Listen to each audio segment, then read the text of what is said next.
Anda menyaksikan Kompas Bisnis, Saudara, bersama saya Yan Rahman. Ada informasi dari Menteri Keuangan Purbaya Yudi Sadewa yang menyatakan sistem keuangan Indonesia tetap terjaga stabil pada kuartal 3 tahun 2025. Purbaya juga optimistis pertumbuhan ekonomi sepanjang 2025 tetap diproyeksikan 5,2% secara tahunan sebagaimana yang ditargetkan oleh pemerintah. Dari sisi fiskal, Menteri Keuangan Purbaya bilang bahwa belanja APBN digunakan untuk mendukung kegiatan konsumsi dan produksi sekaligus diperkuat dengan percepatan implementasi program strategis. APBN juga diarahkan untuk menyalurkan berbagai paket insentif ekonomi untuk kuartal 4 tahun 2025 senilai 34,4 triliun rupiah. Meskipun pertumbuhan ekonomi kuartal 3 baru akan diumumkan BPS, Purbaya optimistis ekonomi Indonesia akan tumbuh 5,5% di kuartal 4. Dan sepanjang 2025 pertumbuhan ekonomi diproyeksikan tetap di angka 5,2%. Selain itu, Purbaya mengatakan bahwa sistem keuangan kuartal 3 tahun ini tetap terjaga dan mendukung pencapaian pertumbuhan ekonomi stabil dengan mewaspadai seluruh risiko global. Perkembangan positif aktivitas ekonomi dan koordinasi kebijakan memperkuat optimisme ekonomi Indonesia akan tumbuh di atas 5,5% year on year pada triwulan keempat 2025 dengan dukungan stimulus 34,4 triliun rupiah. Secara full year 2025 diproyeksi pertumbuhannya akan mencapai 5,2%. Saudara, namun tampaknya harapan Menteri Keuangan Purbaya Yudi Sadewa yang memiliki optimisme tinggi terhadap pertumbuhan ekonomi tahun 2025 tak sejalan dengan proyeksi para ekonom. Jangan jauh-jauh dulu deh ke kuartal 4 dan pertumbuhan ekonomi secara full year. Pertumbuhan ekonomi kuartal 3 yang akan diumumkan oleh BPS pada hari ini juga menjadi pertanyaan dan juga bikin deg-degan karena belum diumumkan, jadi soal angkanya kita tidak tahu pasti. Apalagi sebelumnya, Saudara, ini pernah terjadi polemik dalam publikasi data mengenai pertumbuhan ekonomi pada kuartal 2 sebesar 5,12%. Gak ada gap, maksud saya jarak begitu yang cukup jauh antara ekspektasi pasar dengan data pertumbuhan ekonomi BPS. Lalu pertanyaannya, apakah pada kuartal 3 angkanya akan berada di atas 5% seperti perkiraan pemerintah atau justru sebaliknya? Agar lebih jelas kita lihat data berikut ini. Ini mengenai pertumbuhan ekonomi dalam rentang waktu 2023 hingga 2025. Selama 3 tahun terakhir kita bisa membaca adanya sebuah pola pertumbuhan ekonomi yang kurang lebih ini hampir-hampir mirip setiap tahunnya, yaitu biasanya ada penurunan dari kuartal kedua ke kuartal ketiga, kemudian ada kenaikan dari kuartal ketiga ke kuartal keempat. Secara histori demikian, namun apakah pada tahun ini akan terjadi pola yang sama? Jawabannya tidak ada yang tahu pasti.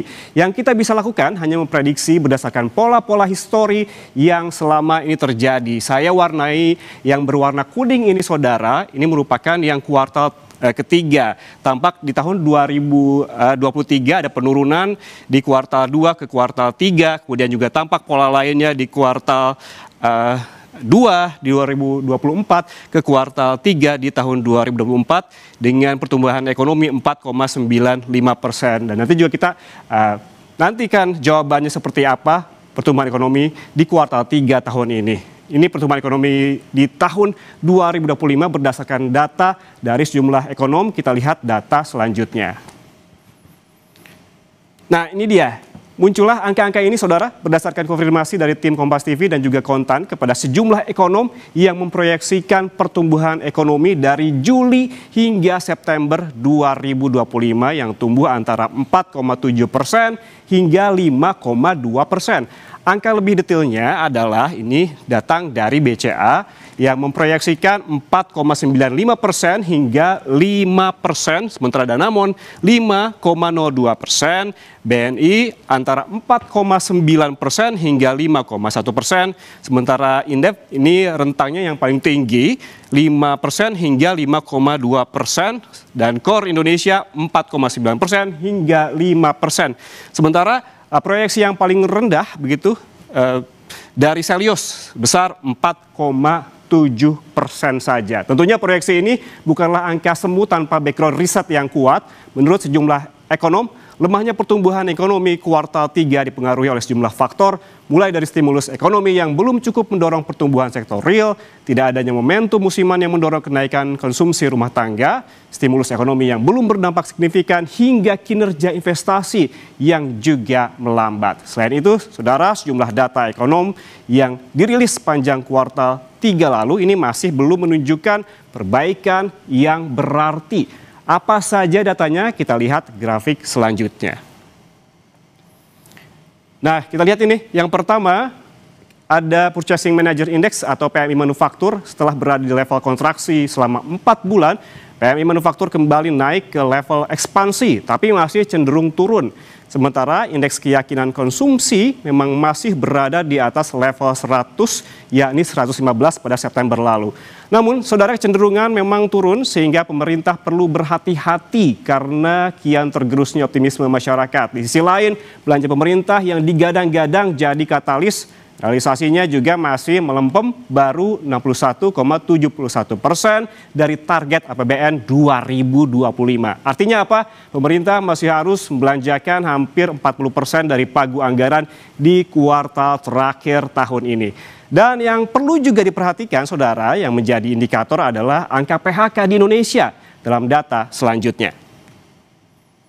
Nah, ini dia. Kalau dilihat dari grafik berdasarkan data dari Kementerian Ketenagakerjaan, tampak dari tahun ke tahun angka pemutusan hubungan kerja ini terus melonjak. Dari tahun 2022 ada 25.000 orang yang di PHK, 2023 ada 65.000 orang, dan 2024 naik lagi ke 78.000 orang. Sementara hingga September tahun ini ada 45.426 orang yang di PHK. Meski demikian, saudara, Kemenaker melaporkan bahwa jumlah pekerja yang terdampak PHK turun pada September 2025 tercatat tambahan 1.093 orang sehingga secara kumulatif sepanjang Januari hingga September 2025 angkanya mencapai 45.426 orang yang di PHK. Jumlah ini turun 16,5% dibanding angka PHK pada Januari hingga September tahun lalu. Meski turun, angka PHK di Indonesia masih sangat tinggi dan menyumbang angka pengangguran di usia produktif. Kita lihat data selanjutnya. Ini dia berdasarkan data Organisasi Buruh Dunia dibandingkan dengan negara-negara tetangga kita di ASEAN. Nyatanya persentase angka pengangguran di Indonesia untuk kategori muda usia 15 hingga 24 tahun adalah paling tinggi, yakni sebesar 13,1%. Yang paling mendekati adalah Malaysia, yaitu 12,3%, disusul oleh Filipina, yaitu 6,6%, ada Thailand 4,3%, dan Timor Leste 3,4%. Dan saudara, siang nanti Badan Pusat Statistik akan mengumumkan pertumbuhan ekonomi di kuartal 3 tahun 2025. Pemerintah memprediksi di angka 5%, melambat dibanding kuartal 2. Namun apakah akan ada anomali seperti yang terjadi pada kuartal sebelumnya dan mengapa ekonom memproyeksikan pertumbuhan ekonomi di bawah 5%? Kita langsung bahas bersama Direktur Kebijakan Publik Selyos Media Wahyudi Askar. Mas Media, selamat pagi. Pagi, Mas. Mas Media, ini Selyos memprediksi ekonomi tumbuh 4,7%. Ini kalau kita bandingkan tadi dibandingkan ekonom lain ini paling rendah begitu. Ini apa faktor yang menyebabkan Selyos proyeksinya tumbuh sebesar 4,7%?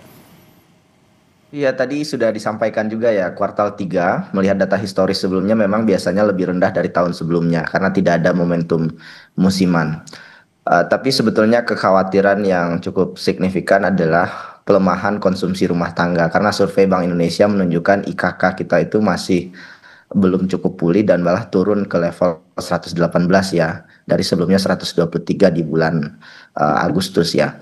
Dan tekanan itu cukup terasa apalagi di kalangan masyarakat bawah ya. Dan salah satu kontributor yang cukup kuat itu adalah harga pangan ya yang sudah naik. Misalkan harga beras itu sudah naik hampir 15% sejak awal tahun.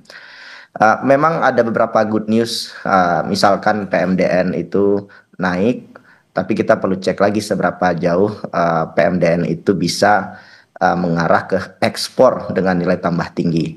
Dan kalau kita lihat juga PMDN kita meskipun naik, tapi belum bisa menciptakan lapangan kerja yang juga cukup baik gitu ya. Bahkan salah satu tren yang cukup positif itu kan PMDN naik di daerah di luar Jawa, tapi beberapa daerah di luar Jawa misalnya Halmahera Tengah, Halmahera Timur, itu angka kemiskinannya masih di atas rata-rata angka kemiskinan nasional. Jadi menurut saya tantangan sebenarnya untuk Indonesia ke depan bukan hanya sekedar mengejar angka pertumbuhan 5% atau lebih ya, tapi memastikan juga pertumbuhan itu betul-betul dirasakan oleh masyarakat bawah. Jadi bukan hanya dirasakan oleh sektor formal atau korporasi besar, tapi juga dirasakan oleh industri-industri Oke. kecil, informal dan sektor UMKM yang tertinggal begitu, Mas. Oke, Mas Media, selanjutnya juga yang menjadi perhatian publik begitu ya. Apakah manuver Menteri Keuangan yang mengguyur 200 triliun ke Himbara akan terlihat di angka pertumbuhan kuartal 3 ini?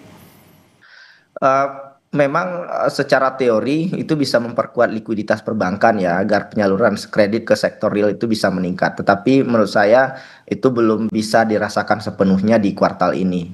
Karena realisasi dari dampak kebijakan ini kan tergantung dari seberapa cepat uang itu mengalir ke ekonomi real.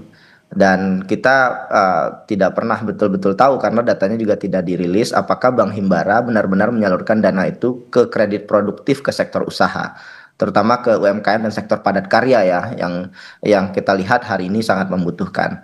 Jadi memang ini butuh waktu untuk melihat seberapa signifikan dampaknya karena biasanya transmisi dari kebijakan likuiditas ke pertumbuhan ekonomi itu memakan waktu mungkin 1 sampai 2 kuartal.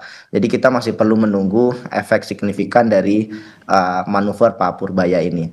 Tapi lagi-lagi kalau ditanya soal apakah ini akan terlihat di angka pertumbuhan besok, mungkin iya, tapi sangat-sangat terbatas menurut saya. Dan lagi-lagi, apakah dana itu betul-betul mengalir ke kredit produktif, ke petani, pengusaha kecil, atau sektor industri yang menyerap tenaga kerja. Dan menurut saya kita masih perlu menunggu waktu dampak dari terobosan likuiditas perbankan ini, Mas. Oke, sejumlah indikator juga sempat tadi dijelaskan, Mas Media, termasuk salah satunya adalah soal PMI manufaktur Republik Indonesia di level ekspansif 50. Lalu kenapa dengan level ini justru PHK masih terjadi? Dan satu lagi, indeks keyakinan konsumen masih optimistis di angka 115, namun kecenderungannya turun ini. Mengapa demikian? Ini tipis sekali sebetulnya Mas, PMI di level 50, sekian ya. Jadi secara makro memang industri itu masih beroperasi ya, tapi belum berada di zona nyaman gitu. Dan untuk indeks keyakinan konsumen memang masih cukup baik, masih percaya diri terhadap ekonomi, tapi tren optimismenya itu terus menipis. Jadi contoh sederhananya di perilaku belanja masyarakat, Mas. Jadi masyarakat sekarang ya masih tetap datang ke mall, ke pasar-pasar, tapi pengeluaran yang dikeluarkan oleh masyarakat untuk berbelanja itu lebih kecil. Masyarakat memang masih belanja kebutuhan pokok, tapi menunda pembelian barang sekunder, misalkan gadget atau pakaian bermerek, dan bahkan beralih ke alternatif-alternatif lain dan menurunkan kualitas konsumsi. Jadi secara umum memang roda ekonomi memang masih berputar, tetapi lebih pelan gitu ya. Dan masyarakat lagi-lagi ya tidak menilai ekonomi dari data statistik, melainkan dari pengeluaran sehari-hari. Apakah harga sembako naik, apakah gaji mereka cukup, pekerjaan mereka aman nggak dari PHK. Jadi ketika pemerintah menyampaikan ekonomi tetap kuat, masyarakat bisa saja berkata mungkin di angka iya, tapi di dapur kami tidak terasa. Jadi kesimpulannya memang ada jarak ya saat ini memang dari data dengan kenyataan ekonomi rakyat. Dan angka makro memang memberikan kesan stabilitas dan menurut saya baik untuk investasi, tapi lagi-lagi tantangan ke depan bukan hanya soal menjaga angka PMI di atas 50 atau IKK di atas 100, tetapi memastikan kenyataan ekonomi yang ada itu benar-benar lebih baik dan tidak hanya sekedar angka di atas kertas gitu, Mas. Oke, kita melihat bagaimana kenyataannya di lapangan dibanding angka-angka makroekonomi begitu yang disajikan nanti oleh BPS. Tapi kita beralih ke soal realisasi begitu, Mas Media. Mungkinkah realisasi di Q3 tahun ini di atas proyeksi ekonom seperti kuartal 2 berkat realisasi investasi dan juga kalau mengacu pada BKPM memang angkanya juga naik bukan? Ya, betul Mas.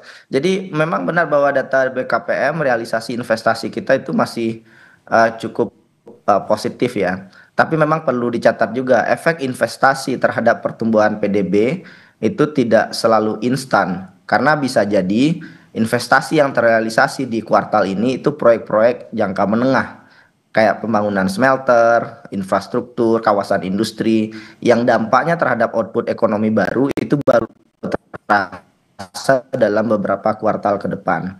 Dan kalau kita bandingkan juga dengan kuartal kedua, waktu itu kan momentum belanja pemerintah dan konsumsi pasca Lebaran itu juga masih cukup kuat ya. Tapi di kuartal ketiga ini efek musiman kan juga sudah hilang. Jadi dorongan fiskal pada kuartal 3 kemungkinan belum terlalu besar begitu ya.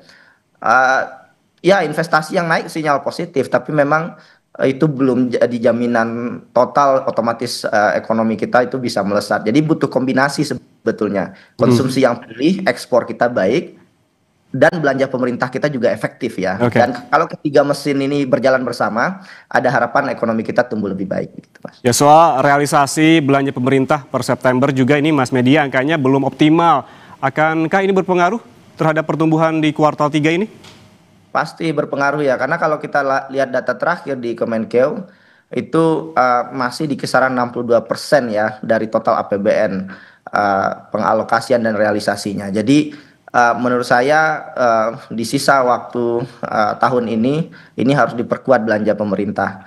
Karena kalau kita lihat di daerah misalkan itu banyak proyek infrastruktur kayak jalan, irigasi, fasilitas publik, itu baru dilelang pertengahan tahun sehingga pengerjaannya mundur. Jadi akhirnya penyerapannya jadi melemah. Dan tidak hanya itu ya, di level kementerian juga buruk sekali serapannya. Karena ini tahun awal politik dan birokrasi kita juga masih rumit, kementerian lembaga banyak sekali, akhirnya serapan anggarannya masih sangat lemah.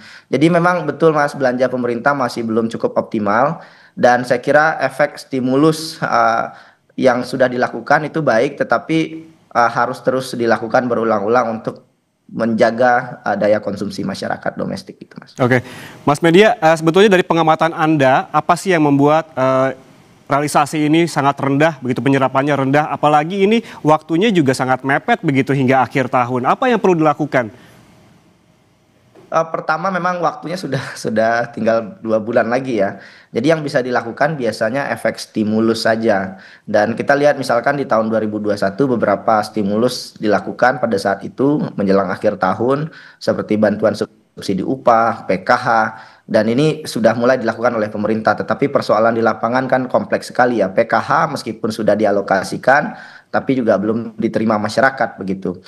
Jadi memang stimulus diperlukan, tetapi stimulus ini tidak serta-merta bisa membuat PDB kita tumbuh lebih dari 0,3 atau 0,5% penambahannya. Karena penggelontaran 30-40 triliun itu tidak seberapa dari segi jumlah. Jadi yang perlu diingat juga adalah kita perlu transmisi kebijakannya juga gitu. Jadi stimulus penting, tetapi kita butuh investasi jangka panjang, peningkatan produktivitas, penciptaan lapangan kerja baru. Ini yang mungkin jadi tantangan. Dan satu lagi, stimulus oke sekali, masyarakat butuh, tapi stimulus harus jatuh ke kelompok masyarakat berpendapatan rendah dan saat ini yang membutuhkan. Jadi kalau stimulus jatuh ke berpenghasilan tinggi, yang justru akhirnya malah menabung atau tidak menggerakkan ekonomi real, maka dampaknya terhadap pertumbuhan ekonomi juga kecil. Jadi itu saya kira Mas tantangan ke depan, bagaimana mengubah kebijakan temporer.